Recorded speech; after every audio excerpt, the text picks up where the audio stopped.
Welcome to a Community Partners interview where we explore the organizations, opportunities, and resources that look to make change in our daily lives. I'm your host, Lily Cereghini, and you're listening to Voices for Ability Radio, all abilities, all the time.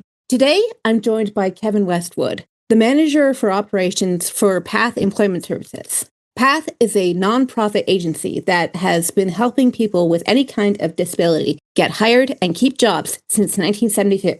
Disability is often a misleading and misunderstood term, and PATH encourages you to appreciate that their focus is on skills, talents, qualifications, and truly the abilities of the individuals with whom they work. Thank you for joining us today, Kevin. Yeah, my pleasure. Thank you for having me. So just to get going, can you tell us a little bit more about yourself and what inspired you to work with PATH?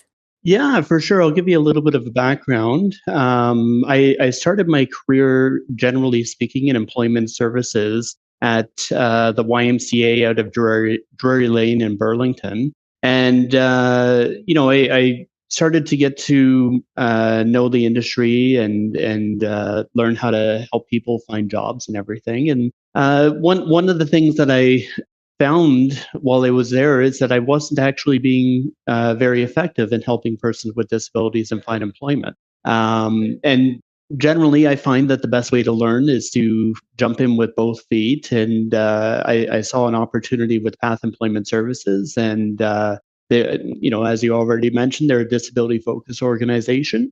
So I applied and was lucky enough to get the opportunity. And I started here as an employment counselor in March of 2020, right at the cusp of COVID. So everything kind of jumped online and all that sort of stuff. And from there, I kind of moved along from working as an employment counselor to supporting the different service providers throughout the 5 different regions that we serve, in helping them find employment for any clients that they have that have significant barriers or disabilities.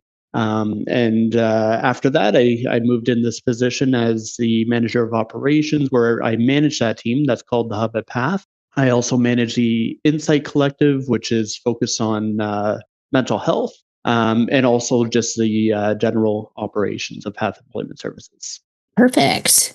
So, in line with that, can you tell us a little bit about how PATH helps people? Like, I saw that you have needs-focused tools for job searches and one-on-one employment assistance.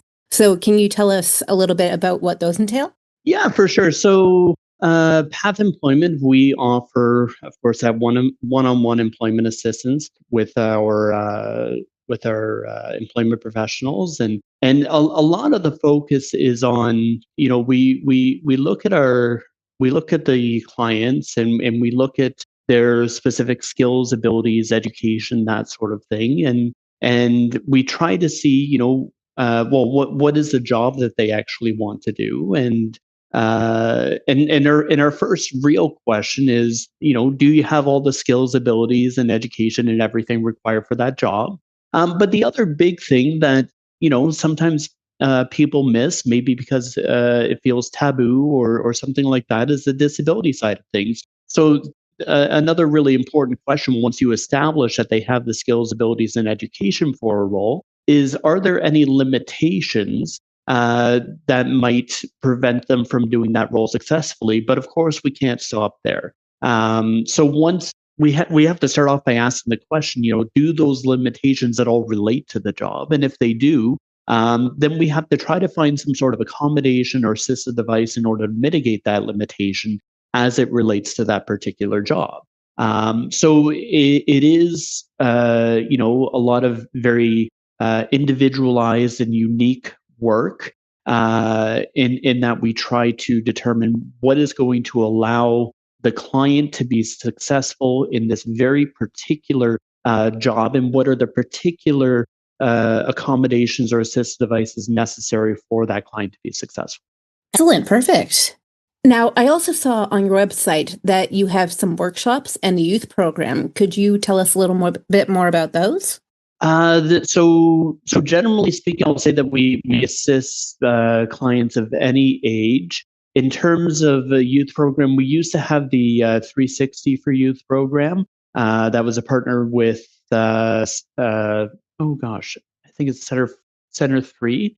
But as far as I know, that program isn't running anymore. But the other programs that we're doing generally would assist people of any age. And we also have the workshop. The main workshop that we're going to be running is called the Power Possible Workshop, and any of the clients that we serve can, of course, attend that Power Possible Workshop, and that allows people to develop, the skills and abilities and kind of those niche skills and abilities that allows them to be successful when it comes to actually being on the job.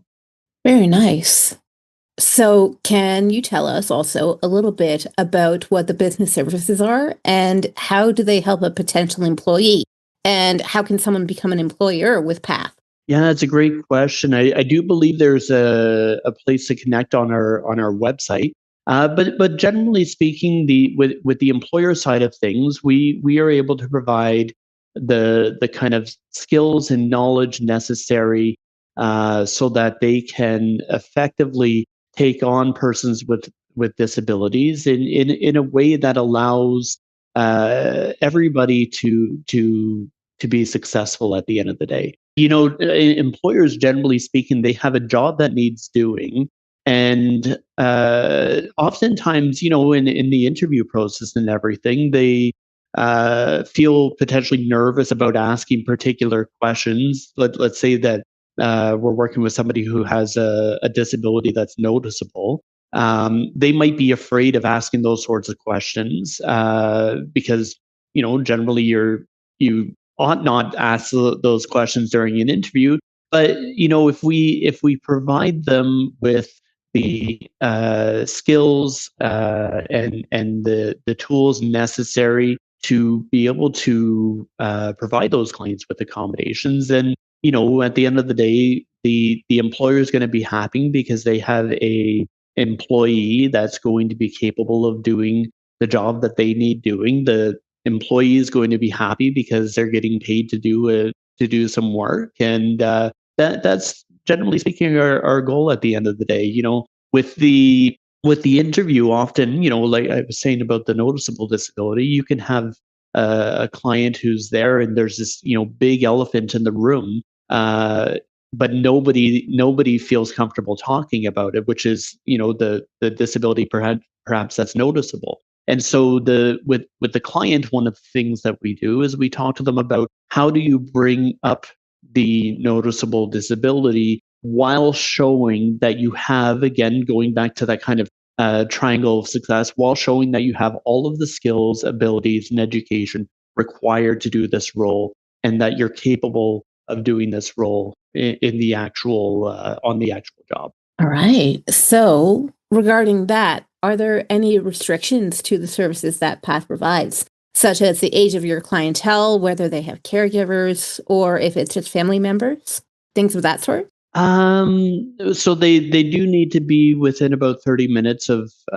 our location, and there's lots of other service providers that are similar to ours that are kind of outside of that 30-minute bubble. But beyond that, in terms of caregivers, like we do have a focus on trying to foster independence with our clients. So we would like, if it's necessary, of course, the support person could potentially attend the appointment and things like that. But we do, whenever possible, try to foster that independence and see if it's possible to have that appointment one on one. But of course, there's going to be times where it's necessary to potentially have an additional person. Yeah. Mhm. So, in terms of what people have gotten out of the PATH program without using any specific names, can you share a success story with us? Like what supports were put into place and when did someone ask for help and was given? Yeah, for sure. So, I mean, like I had a man that I was working with a while back now, and he came in and some of the questions that we ask are around their ability to stand or walk or use stairs or use her hands and fingers and other physical activities. And he had mentioned that he isn't able to stand for a long period of time. And so whenever that happens, I like to dive in and try to learn a little bit more about what exactly is going on. And what I learned is that, when he was seated, uh, his pain was usually around a 3 out of 10. So he basically had a baseline pain of about a 3 out of 10 at all times. But when he was standing for any significant amount of time, I would call significant like 30 minutes or more, that pain would shoot up to like an 8 out of 10. Now, of course, when I asked him, have you spoken to your doctor about this? Have you tried to mitigate the pain in any sort of way or anything along that line? And he said that he had a cane, but he was embarrassed to use the cane, even when he was using the cane, it brought the pain down a little bit, but it was still a significant amount of pain. So, in talking to him, we kind of learned that he, aside from the cane, he hadn't really considered any other options at this point. And I believe, yeah, this was one of the people we connected with, our occupational therapist that was on staff at the time, and through the occupational therapist, there was a suggestion of potentially using a knee brace. Well, the person got a knee brace, just went over to Shoppers Drug Mart, of course, checked with their doctor, make sure everything's fine with it. Got a knee brace, and their pain while standing, even over an 8-hour period, kept at that 3 out of 10. And so he was able to find work and wear this knee brace. It kept the pain down, and he was able to stand successfully for an 8-hour shift without any significant pain associated with it. And to my knowledge, he's still employed to this day in a position where he is standing. Now, there's 100 other options that we could have done, like a sit stand lean stool or other options like that. But that's one of the success stories that I have for you. That's excellent. I mean, you can't be on your feet all day working when you're in chronic pain. So medical aids, assistive tech of that kind, it's very important. And I know that the medical industry can get a little bit gatekeepy when it comes to this, and that's not beneficial to us. Yeah, it's a silly problem to have, because it's like and we ended up paying for that knee brace. It was like a $50 knee brace. So like it's difficult for somebody obviously who's unemployed, but if we are able to move people into the labor market, and they're suddenly paying taxes and all that sort of stuff, the return on investment for that $50, I would venture, is more than 100-fold. Absolutely. Absolutely. I mean, $50 out of pocket is nothing compared to what you're going to earn over a lifetime of fulfilling employment. Absolutely. So, in line with that, here's my favorite question. What is the one thing that you see happening over and over and over again with people with disabilities that shouldn't be happening? And how do you think we stop it? Ah, okay. Let me think about that one for a minute. One thing that's happening over and over.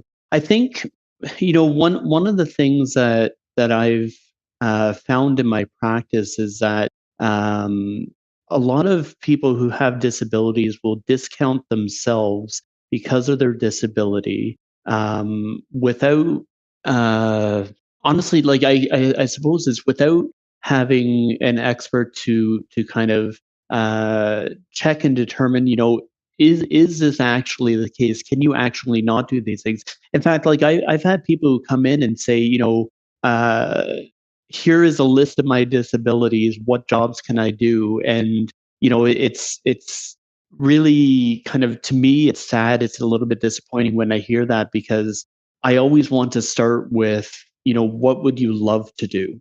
What is the sort of work that you would actually love to do? And let's start there, because like, a really good example is when somebody has that sort of chronic pain. You need a reason to get up and to go to work, particularly if if you're in that sort of pain. If you're lying in bed and your pain's a 5 out of 10 or a 6 out of 10 or worse, you might just be like, no, I'm not getting up. But if you have work that you're passionate about, that you would absolutely love to do, sometimes you can kind of push past that. I've also had people who don't right now have the skills, abilities, or education required for a job, and they discount themselves based on the fact that they have a disability that might require accommodation for that job. And the reality is, well, no, you just need to build your skills, abilities, and education, just like anybody, in order to do this job. And we can take a look and see if there are accommodations or assistive devices to mitigate any limitations as it relates to that job, right? So yeah, there's a number of things that I guess I said a few there, not one, but yeah, that's where I would go with that, I think. For sure, for sure. I mean, far too often, because we've been historically medicalized, we tend to medicalize ourselves and go, well, okay, because my body can't do this, or because my body does this that it's, quote, not supposed to do, then obviously I'm limited to this tiny pool of careers. But often that's just not the case. Yeah, it's and what's funny about it is, I go back to that initial case that I told you about, with the knee brace and everything. As you work in that sort of position, and as if you're working those 8-hour shifts in that position, you're going to build muscle that allows you to be able to sustain that sort of work a lot easier. There was a really interesting study that was done when it comes to arthritis, where they found that folks who have a mild case of arthritis and no muscle mass have more pain associated with arthritis than people with a severe form of arthritis, or a severe case of arthritis and high muscle mass. And it goes to show you that, if you build those muscles throughout your body, like the purpose of a knee brace is kind of support the muscles that maybe are either injured or otherwise not there for some reason. But as you stand, you start to build those muscles again, and it allows you to uh, potentially be more successful and be in less pain as a result of it. For sure, for sure. Now, down a bit of a different line here, are there any events coming up for Path Employment Services? Uh, at the moment, I don't believe so. We're always looking to do job fairs and things like that, but at the moment, none actually come to mind right this minute. Okay. Things do tend to get busier in like the summer and the autumn, so I'm sure that'll pick back up again. Of course. Yeah, so you would basically either give us a call, or we do have our website. It's pathemployment.com. And you can give us a call at the number that's there, or email our reception and ask us to book that initial appointment. The assessment, it's usually about an hour. And once you book that assessment and everything in, you come in, you see we actually have a new location at 12 James Street North. It's a beautiful location. You'll love it if you come in. Lots of plants and very nice location. But yeah, you can come on in and have that initial assessment. We'll get to know you, try to figure out how it is that we can best help you, and then we focus in on your job search. That kind of halfway answers the last question here, but if listeners are looking for more information, how can they reach out to you? Yeah, absolutely. Same sort of thing. So it would be checking on our website. I believe the email is reception@pathemployment.com. You can certainly email there, or give us a call. And yeah, we'd be happy to take your call and happy to answer any questions that you have. Excellent. Thank you so very much. My pleasure. All right. That was actually very informative interview. Thank you. Anytime. All right, folks, you are listening to Voices for Ability Radio, all abilities, all the time. I'm Lily Cereghini, your host. And remember, stick together because we are in this together.